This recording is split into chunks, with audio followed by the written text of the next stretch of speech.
ঢাকা বিশ্ববিদ্যালয়ের আইন বিভাগ অনেকের জন্য যেটা স্বপ্ন, আমাদের স্টুডেন্ট বিকনের জন্য সেটা সত্যি। মেধাক্রম যখন 12 দেখেছিলাম তখন আমি আসলে নিজের চোখকে বিশ্বাস করতে পারি নাই।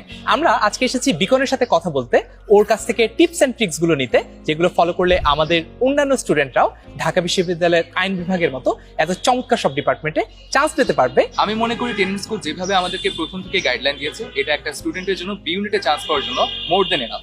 বিকন, তুমি যদি আমাকে এই জার্নিটার কথা একটু বলতে, যে 4 বছর সায়েন্সে পড়ার পরে তুমি ডিসাইড করলা যে না, সায়েন্স আমাকে দেওয়ার হবে না, বাসায় কিরকম পরিস্থিতি ছিল তখন, আর বাসায় এখন কিরকম পরিস্থিতি? হ্যাঁ, আসলে আমার বাবা মা সবসময় আমার প্রতি অনেক সাপোর্টিভ ছিল, তাই আমি আমার নিজের ক্যারিয়ারে যে ডিসিশনটা নিব সেটাতে আমার বাবা মা সবসময় আমাকে সাপোর্ট করেছে।